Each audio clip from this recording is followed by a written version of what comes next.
สวัสดีค่ะพ่อแม่พี่น้องสวัสดีFCทุกท่านเนาะค่ะก็จะเป็น FC เก่า FC ใหม่เนาะค่ะที่เขามาติดตามรับชมรับฟังทางช่องน้อยๆของเจตาเนาะค่ะในทางช่อง YouTube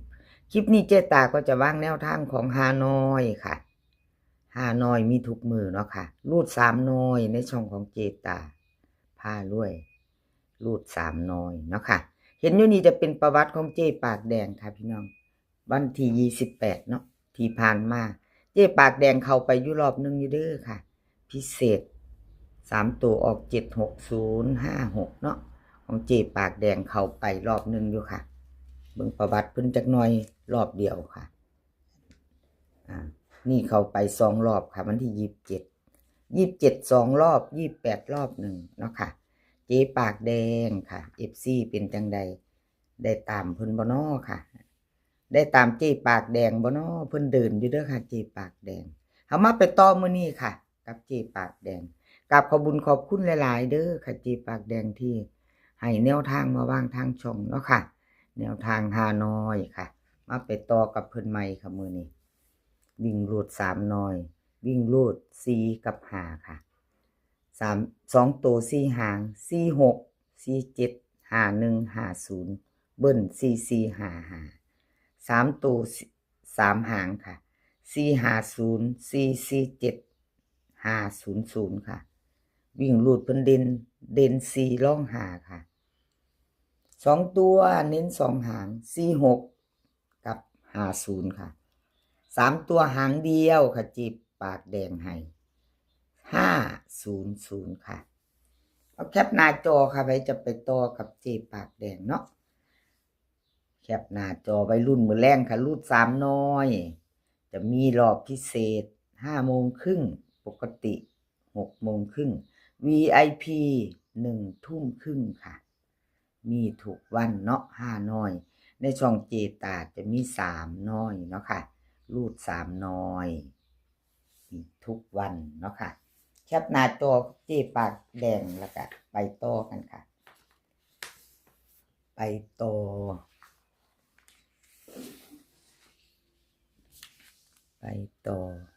สมใจหลุดไปค่ะพี่น้องวันที่28เนาะหลุดไปบอกเขาจักรอบแนวทางของสมใจชัดเจนเนาะพี่น้องหลุดก็คือหลุดบอกเขามาไปใหม่มื้อนี้ไปต่อ3น้อยกับสมใจค่ะเจตาเป็นกำลังใจให้ค่ะแล้วก็กราบขอบคุณสมใจที่ให้แนวทาง5น้อยมาเนาะค่ะวางทางช่องของเจตากราบขอบพระคุณเป็นอย่างสูงค่ะสมใจค่ะรูด3น้อยวิ่งรูดเพิ่นให้มา1กับ7 2ตัว3หางค่ะ15 14 73 72ค่ะเบิ้ล1177 3ตัว3หางค่ะ173 714 114ค่ะวิ่งรูดเพิ่นเด่น7ร่อง1 2ตัวบ่มีเด่นเลยพี่น้องบ่มีไม่มีวงกลมเอาที่เฮาชอบบ่มีเน้นเนาะค่ะบ่มีเน้นสมใจเพิ่นบ่เน้นให้มา3ตัวค่ะ114ชอบก็จัดขัดก็ผ่านค่ะชอบก็จัดขัดก็ผ่านมาไปต่อค่ะชอบก็จัดขัดก็ผ่านฮานอยมีทุกวันนะคะมีทุกวัน FC ใหม่ถ้าผ่านเขาไม่เห็นเนาะพี่น้องถ้าผ่านเขาไม่เห็นทั้งช่องของเจตาถ้าชอบคลิปนี้ก็ฝากกดไลค์กดแชร์นะคะฝากกดติดตามเนาะค่ะเป็นกำลังแรงใจเจตาถ้าชอบเนาะค่ะชอบก็จัดขัดก็ผ่านคือว่าเอาที่เขาชอบเขามักเนาะพี่น้องที่เขาชอบเขามักชอบคลิปนี้ช่องนี้กะเอาที่เฮามักเฮาชอบฮานอยแนวทางพ่อเก่งค่ะนี่แนวทางพ่อเก่ง รูดสามน้อยหมู่บ้านนี้ของเพิ่นบ่เข้าครับพี่น้องบ่เดินเนาะไม่เดิน2 งวดแล้วไม่มาไม่เดินแนวทางพ่อเก่งขอโทษขออภัย FC เนาะค่ะที่เขามาติดตามรับชมรับฟังแนวทางพ่อเก่งของเพิ่นบ่เดินบ่เข้าเนาะขออภัยแทนเพิ่นค่ะขออภัยแทนเพิ่นมาไปใหม่ไปต่อรูดสามน้อยมื้อแรงค่ะไปใหม่เนาะพี่น้องแก้มือใหม่มื้อแรงแนวทางพ่อเก่งเจตาเป็นกำลังใจให้ค่ะแนวทางก็มีเขามีรุดเนาะ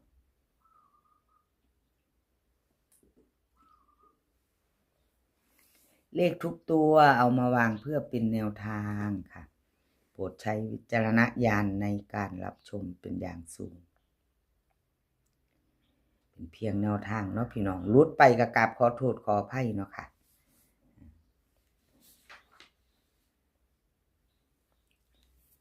รูดสามน้อยแนวทางพ่อเก่งค่ะบิ่งรูดเพิ่นให้มา2 กับ 7ค่ะ2 ตัว4 หาง28 29 17 10เบิ้ล7722ค่ะ3 ตัว3 หาง270 227 822ค่ะวิ่งรูดเพิ่นเด่นตัวเดียวเด่น2รอง7ค่ะ2 ตัว2 หางเน้นให้28กับ70ค่ะ3 ตัวเน้นหางเดียวเด้อค่ะพ่อเก่งเน้นให้หางเดียว822พิจารณาซ่อมพี่น้องแคปหน้าจอถ้าไปชอบแนวทางพ่อเก่งเนาะชอบก็จัดขัดก็ผ่านค่ะมือแรงรุ่นกัน3น้อยตอนแรงเนาะค่ะรอบพิเศษรอบปกติรอบ VIP ค่ะรูด3น้อยทางช่องของเจตาเนาะค่ะแล้วก็จะมี4คนเนาะค่ะ4ท่านทีจะมีเจตาพารวยแล้วก็แนวทางพ่อเก่งแนวทางพ่อเก่งแล้วก็อสมใจเจปากแดงค่ะคลิปนี้มี4คนชอบของผู้ใดจับตามองนะพี่น้องซ่อมเบิ่งเบิ่งหลายๆเที่ยวหลายๆรอบหลายๆมือซ่อมเบิ่งเขาบ่เข้าเนาะพี่น้องเอาที่เฮาชอบก็จัดขัดเข้าผ่านชอบแนวทางของผู้ใดเนาะถ้าเขามาพบมาพอมีอันใดจะคอมเมนต์เขามากอะน้อมรับทุกคำติชมค่ะคอมเมนต์เขามาได้แนะนำเจตามาได้เนาะค่ะเว้าผิดเว้าถูกหรืออันเว้าคลิปลงไปนี่แนวจะบอกมาคอมเมนต์มาบอกกันได้ค่ะคือพี่คือน้องเนาะค่ะกราบขอบพระคุณเป็นอย่างสูงเจตาพารวยค่ะนี่ประวัติของเจตาพี่น้อง VIP เข้าไปเมื่อวานนี่277บนเข้า2ตัวเนาะตัวบน77เนาะค่ะพี่น้องเข้าไป1 รอบค่ะของเจตาเข้าไป1 รอบ27หลุดค่ะมาไปต่อกับเจตาแคปหน้าจอค่ะใครจะไป5น้อยกับเจตา3 รอบหลุด3น้อยเนาะค่ะแคปหน้าจอไว้ไปลุ้นกันถ้าชอบเนาะพี่น้องชอบก็จัดขัดก็ผ่านรูด3น้อยกับเจตาพารวยค่ะวิ่งรูด6 กับ 2ค่ะ6 กับ 2ตัว4 หางค่ะ63 64 25 26ค่ะเบิ้ลหางเดียว22เบิ้ลหางเดียว22 3ตัวค่ะ625 264 662ค่ะวิ่งรูดเด่นตัวเดียวค่ะเจตา